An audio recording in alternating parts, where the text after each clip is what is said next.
The US has acquired new territories in the past, but some argue that this time is very different. CNN presidential historian Tim Naftali explained how this moment breaks with previous expansion efforts by the US. Have a listen. On 5 occasions, we acquired substantial amounts of territory through purchase. Most of the time, we purchase things from people who want to sell it to us. The Russians wanted to sell us Alaska. The French wanted to sell us Louisiana. The Danes wanted to sell us the Virgin Islands. In a couple of cases, we forced people to sell things to us, but that was in the 19th century. We forced the Spanish to do a deal with us for West Florida, and we forced the Mexicans to sell us what would become southern Arizona and southern New Mexico. We did that under force. But we did that a long time ago. We did it before we became a great power. We did it before we became a superpower.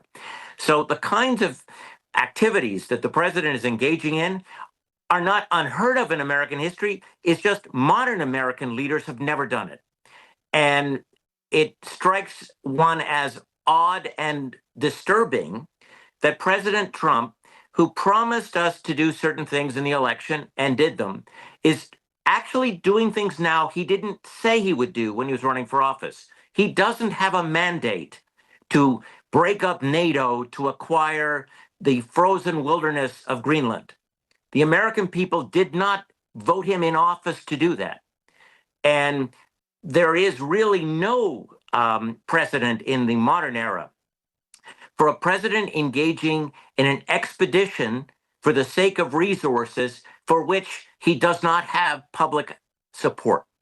I mean, well, I'm curious what you also make of the way the president is going about this. Yes, to your earlier point, we have seen other circumstances in the past. Here, however, he seems to be using this emergency powers to impose those tariffs, something that is currently under review by the Supreme Court, though his Treasury Secretary says that it's unlikely that it'll be overturned. Well, let's keep in mind how dangerous this moment is. This is not just an issue of whether the president is using an economic power that rightly only belongs to the Congress.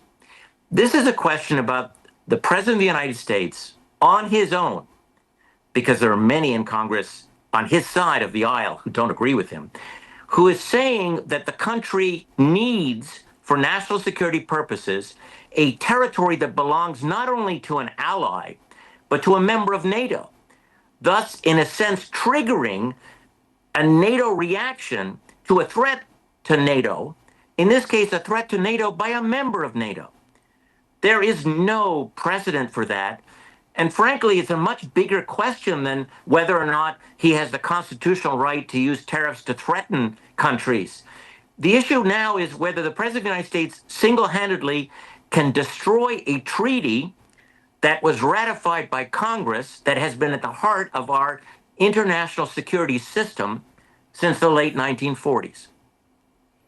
Right. And just on that, I mean, that has been obviously the source of so much criticism. We've even heard from Republicans with Michael McCall saying that a U.S. invasion of Greenland, it would mean war with NATO. Do you remember in that nearly 77-year history of that alliance, do you remember it facing such an existential threat?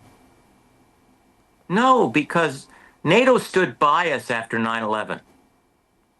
Yeah. NATO forces worked alongside our forces in Afghanistan. Yeah, there was some disagreement among NATO countries regarding Iraq, but a number of the NATO countries provided us with forces, or at least assistance.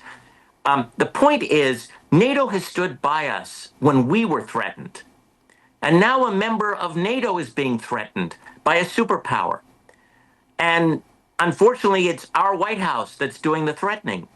But let's make it clear that there is no argument that our government has given us to substantiate that there is a national security threat posed by the Danish administration of autonomous Greenland.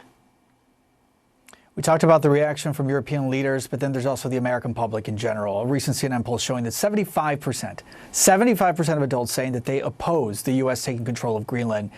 In a midterm year, Tim, I mean, how much of a concern should that be? Not necessarily that it is, but should it be for the president and for his fellow Republicans? The President of the United States is worried about the midterms. It's clear. He's told us that he's worried, and he's also acted like a leader who is worried. But the President won't do what he needs to do to recapture American trust in his management of the economy. Eliminating the tariffs is the step towards bringing down interest rates, not threatening the Fed. And if he wants peace and security and to keep America strong, you don't go around threatening your allies. After all, the people to threaten are your adversaries. We've been awfully nice to Russia, and if you compare how we treat Russia, it's very different from how we treat Denmark, and Denmark is our friend, and Russia is trying to scramble the international system. I don't know anything about the president's letter to Norway, and I think it's a complete canard that the president will be doing this because of the Nobel Prize. The president is looking at Greenland as a strategic asset for the United States. We are not going to outsource our hemispheric security to anyone else. Great. I think that'll probably be the last one for today, guys. Last one. I think it would be very unwise. Der er grund til at glæde sig over alt den opbakning, vi får fra alle vores allierede. Og der er det jo rigtig, rigtig vigtigt, at alle os, der tror på international retsorden, får sagt fra. Altså for at vise Trump, at den her vej kan du ikke komme længere nedad. Altså glem det. Altså vi lever i 2026, man kan handle mellem mennesker, men man kan ikke handle med mennesker. Og den regel står, så glem den vej. Fordi der er ikke russiske og kinesiske statsskibe all over the place. Og Danmark har sammen med Grønland holdt kinesiske investeringer ude. Fordi det handler jo om at få sendt det signal til den amerikanske præsident. Den her linje kan du ikke komme til at krydse. Det er i høj grad en diskussion, vi skal have i EU, fordi det er jo ikke Danmark, der skal give gensvar. Og det er jo ikke de lande på den her liste, der skal give et ansvar. Det er jo Europa, der skal give et gensvar. Og der er jo det europæiske topmøde torsdag aften, og der håber jeg, der kommer klar til det. Altså, vi har jo ikke nogen ambition om at eskalere tingene. Vi har jo sådan set aftalt med amerikanerne i sidste uge, at vi skulle trække det væk fra sådan et eskalerende samtale i det åbne rum ind til et mødebord. Og det står vi jo ved. 大家好，我是主播周玉琴。很多的朋友告诉我们，选择原版的太阳星全效克菲尔益生菌，它添加有羽衣甘蓝，健康再加分。而有睡眠困扰的朋友们，赶快选择蓝色包装这一款晚安加强版，绝对是更有感。